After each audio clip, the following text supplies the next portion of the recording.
اليسري شاعر الحب والسلام وإلقاء بعض القصائد. تفضل.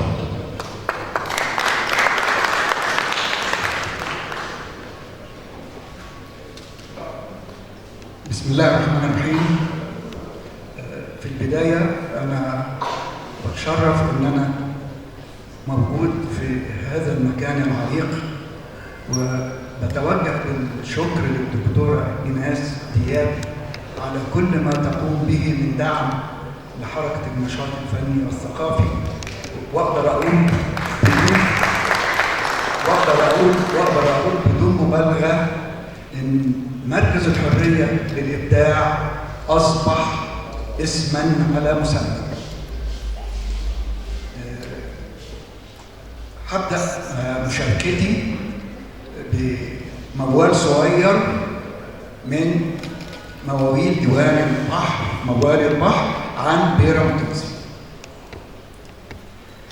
الكلمة من صدقها في الضلمة تبقى شموع، الحرف طلقة أكيد صوت الحروف مسموع. ده أنت رفيق الغلابة في العذاب والجوع، يا أغنيات الوطن يا بيرام مصري. دي كلمتك حكمتك تجمع جموع وجموع.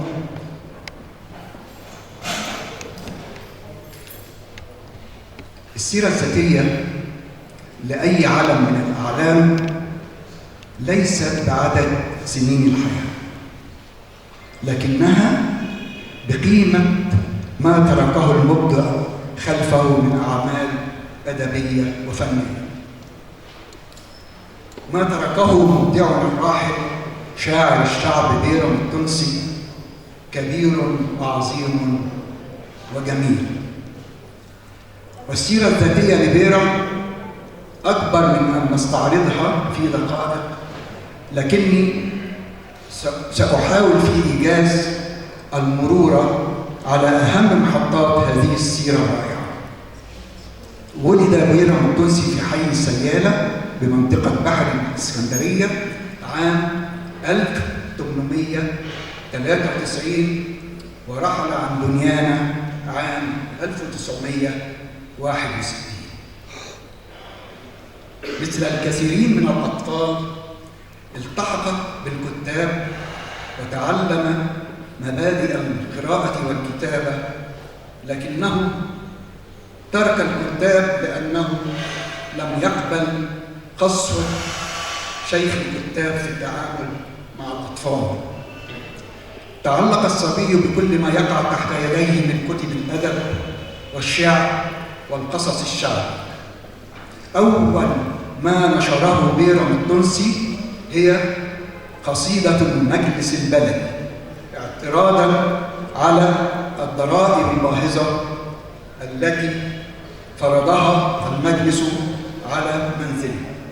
يقول في بدايتها: قد أوقع القلب في الأشجان والكمن، هوى حبيب يسمى المجلس البلدي، ما شرد النوم عن جفن القريح سوى طيف الخيال، خيال المجلس البلدي، إلى أن ينهيها: يا بائع الفجل بالمليم واحدة، كم للعيال وكم للمجلس البلدي. في هذه القصيدة اختار بيرام اللغة الفصحى التي كان يستخدمها بإجادة في كتابة قصائد عديدة. والسؤال: لماذا تحول بيرام إلى كتابة الأسجال التي تكتب بالعامية ليعبر بها عن مشاعره وآرائه تجاه كل ما يدور حوله سياسياً واجتماعياً؟ الإجابة ببساطة إنها لغة الناس في الشارع، ولاهتمامه بالشأن العام كان عليه أن يخاطب الناس بلغتهم منتقداً كل سلبيات المجتمع بهدف إصلاحه. في الوقت الذي تم فيه تنصيب الشاعر الكبير أحمد شوقي أميرا للشعراء كان بيرم التونسي أميرا للزجل بدون منافس. وهنا أستدعي قول أحمد شوقي تقديرا لأسجال بيرم حين كتب: أخشى على الفصحى من عامية بيرم. والبعض ينسب القول لعميد الأدب العربي طه حسين. هذا اعتراف أن بيرم كتب بالعامية ما يفوق الفصحى في التعبير عن هموم الناس ومشاكل المجتمع المصري. التقى بيرم التونسي بالشيخ سيد درويش، وكان هذا اللقاء بمثابة نقلة كبيرة على مستوى أعمالهما المشتركة، ويبقى شاهدا على ذلك أوبريت شهرزاد الذي تتردد أغنياته في كل المناسبات والمواقف الوطنية. قوم يا مصري، مصر دايما بتناديك، وأحسن جيوش في الأمم جيوشنا. كانت تجربة النفي إلى خارج مصر أقصى التجارب التي مر بها بيرم، والتي استمرت من عام 1920 إلى عام 1938 نفياً إلى فرنسا وتونس. وكان سبب النفي انتقاده للأسرة المالكة وفسادها في زجل بعنوان البنية الملوكي والقرى السلطاني.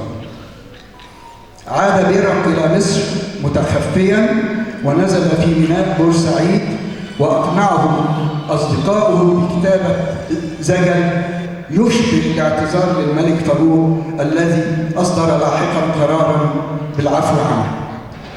بعد قيام ثورة 1952 والتي دعمها بيرم بأغانيه وأسجاله، حصل بيرم على الجنسية المصرية عام 54، مع أني على يقين تام أنه كان مصرياً حتى النخاع منذ مولده.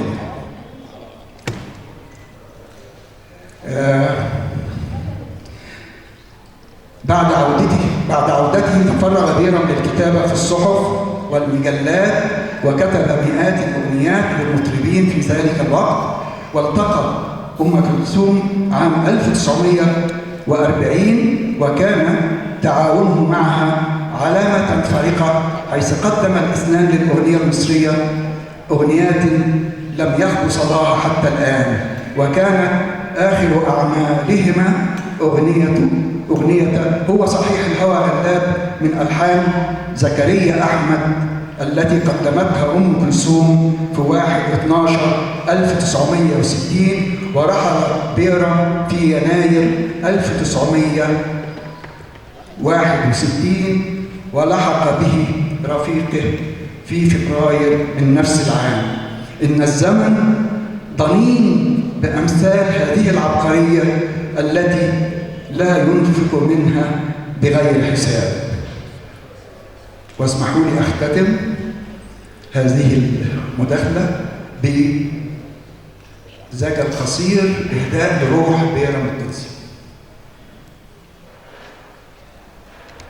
يا عم بيرم يا معلم، قول واتكلم، نفتح عيوننا ونتعلم، ده الفن عزيز، انت اللي ليك فضل الكلمة تنطق حكمة، نعدي بيك بحر الضلمة لو كان دهاليز، غنيت وغنى معاك النيل، شمسك يا أصيل تطلع تهز الناس مواويل، فنك في باريس، انت اللي قلت عن المغنى دماغنا وجعنا.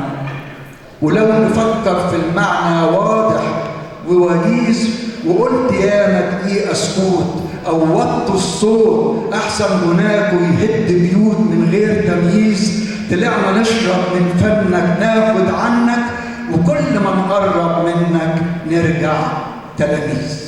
شكرا. شكرا. الشاعر الرقيق الأستاذ الباشمهندس أحمد يسري، شاعر الحكم والسلام.